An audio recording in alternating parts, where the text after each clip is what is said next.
Assalamualaikum warahmatullahi wabarakatuh.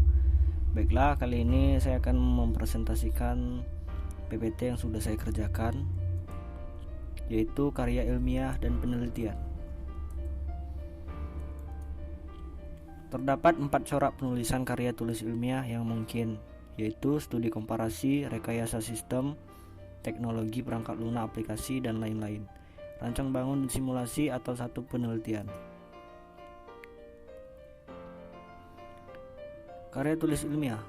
Setiap karya tulis yang dihasilkan seseorang tidak serta-merta dapat digolongkan ke dalam format KTI, karena KTI memiliki kekhususan. Beberapa kekhususan tersebut diantaranya: yang pertama yaitu mengupas dan mempermasalahkan pengetahuan.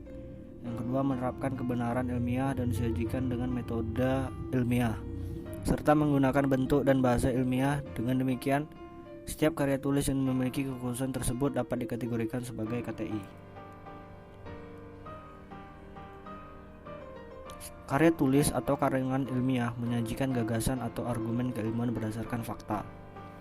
Gagasan keilmuan itu harus dapat dipercaya dan diterima kebenarannya, sehingga perlu kriteria penyajian secara benar. Gagasan dalam karya ilmiah seharusnya disajikan dengan tidak membuat pihak lain atau sidang pembaca ragu untuk menerimanya.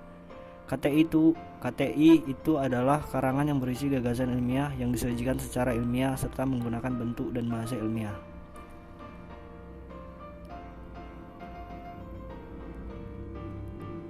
Kaitan dengan perkembangan ilmu pengetahuan. KTI mengusung permasalahan keilmuan. Materi yang dituangkan dalam tulisan ilmiah berupa gagasan-gagasan ilmiah. Untuk mengetahui ciri pengetahuan ilmiah, terlebih dahulu kita harus mengenal pengetahuan non-ilmiah. Pengetahuan non-ilmiah merupakan suatu gejala yang ada sebagai pengalaman yang tidak dapat dijelaskan secara ilmiah dan logis.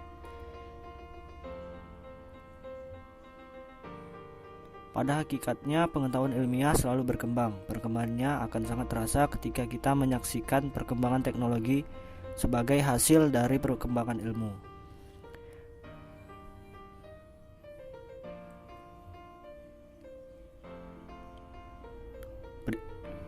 Ini merupakan contoh gambar dari diagram siklus lahirnya KTI atau karya tulis ilmiah, yaitu suatu ilmu pengetahuan berkembang, ketidakmampuan ilmu pengetahuan menyelesaikan masalah, ikhtiar ilmuwan dengan melakukan kajian atau penelitian.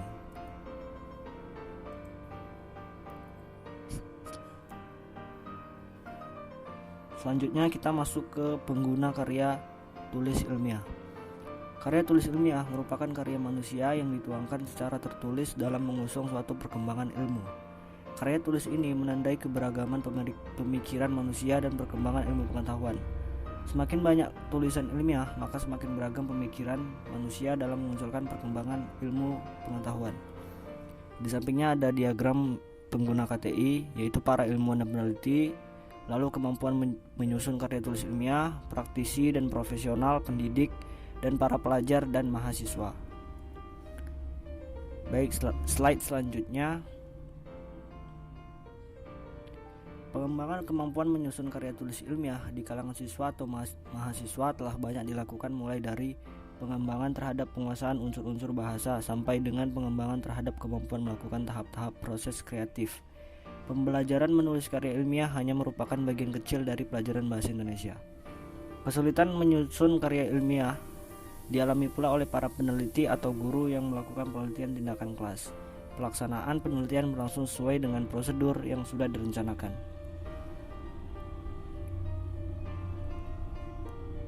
Karya tulis ilmiah populer. Yang dimaksud populer di sini ialah dikenal dan mudah dipahami oleh banyak orang.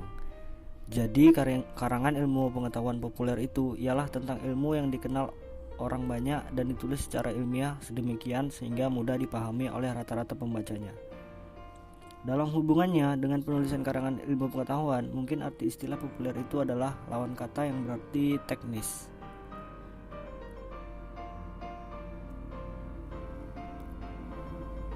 Selanjutnya kita masuk ke slide mempopulerkan ilmu pengetahuan. Tidak semua ilmuwan itu dapat memahami cara tingkatan berpikir seseorang dalam masyarakat umum. Kebanyakan mereka berpendapat bahwa menulis karangan ilmu pengetahuan populer itu adalah membuang-buang waktu. dan karangan ilmu pengetahuan yang ditulis tidak dengan teknis itu tidak lengkap dan tidak eksak atau tidak bermutu. Teori relativitas diakui kebesarannya setelah Einstein sendiri menulis buku tentang teori itu secara populer. Nah, cara untuk mempopulerkan ilmu pengetahuan dalam karya tulis ilmiah itu bermacam-macam, tetapi umumnya adalah sebagai berikut. Yang pertama adalah menyatakan hasilnya. Penemuan-penemuan ilmiah terbesar itu adalah berupa pernyataan-pernyataan yang didasarkan pada hasil observasi atau percobaan-percobaan atau hasil penalaran matematis yang mendasar. Yang kedua adalah sejarah kerja ilmuwan penemuannya. Ilmu pengetahuan tentang bakteri, tentang listrik, dan tentang antibiotika misalnya dapat dipahami dengan mudah oleh masyarakat melalui cerita berturut-turut tentang cara-cara inokulasi oleh Pasteur, tentang sifat-sifat listrik. Yang ketiga adalah deskripsi jalannya percobaan atau pengamatan. Dengan cara ini, penulis karangan ilmu pengetahuan populer seolah-olah melihat sendiri proses percobaan atau pengamatan yang dikerjakan oleh penemunya. Nah, yang keempat, cerita fiktif tetapi berdasar ilmu.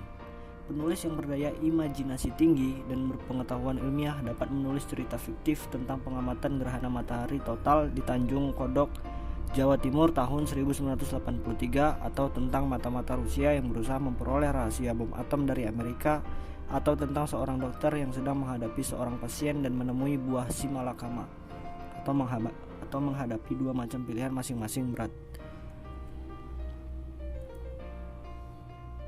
Selanjutnya adalah karya tulis penelitian.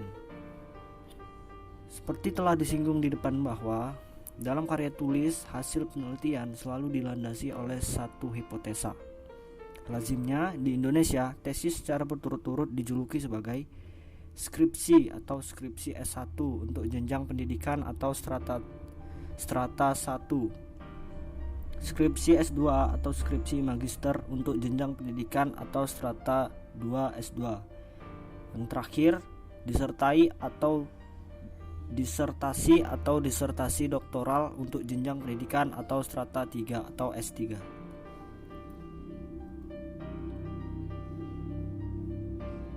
Ini merupakan tabel data perbandingan nomenklatur untuk tugas akhir dan tingkat kewajibannya bagi mahasiswa di Indonesia, Amerika Serikat, dan Australia. Jadi di sini kan bisa lihat kalau di Indonesia itu jenjang S1-nya skripsi, sedangkan di Amerika Serikat itu mahasiswa tidak wajib menulis tesis. Hanya mahasiswa yang dinilai pantas dan dapat melakukan penelitian dan menulis pada akhir studinya. Sedangkan di Australia, tesis hanya untuk program honors, yaitu program penelitian setelah menyelesaikan S1.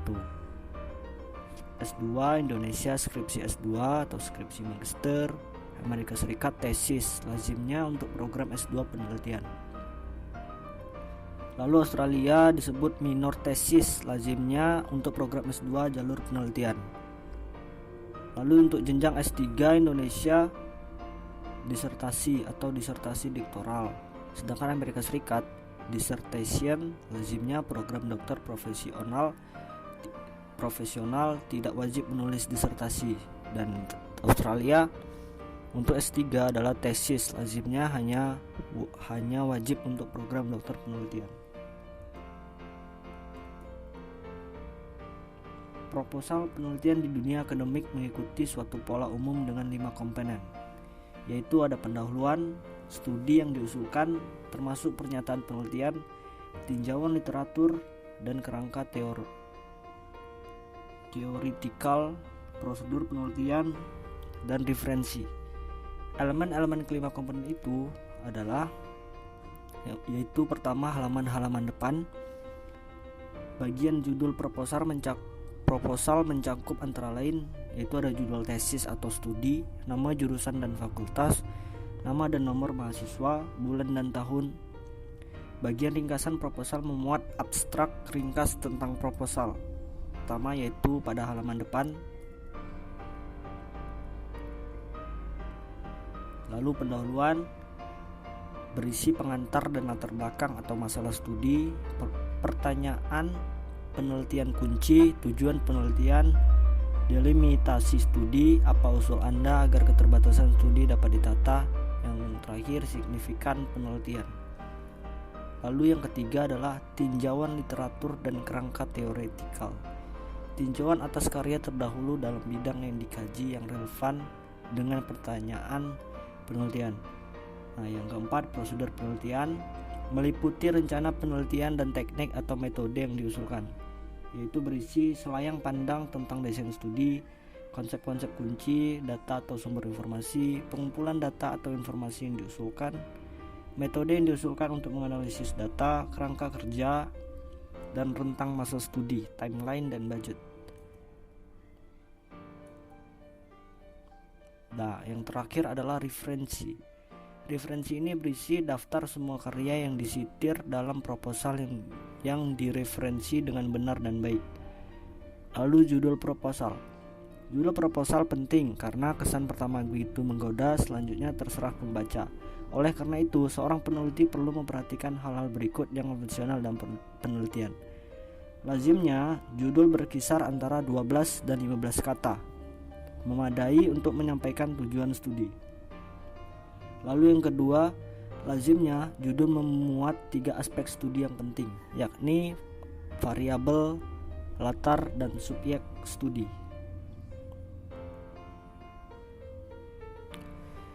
Baik, mungkin cuma segitu. Mohon maaf jika ada kesalahan. Wassalamualaikum warahmatullahi wabarakatuh.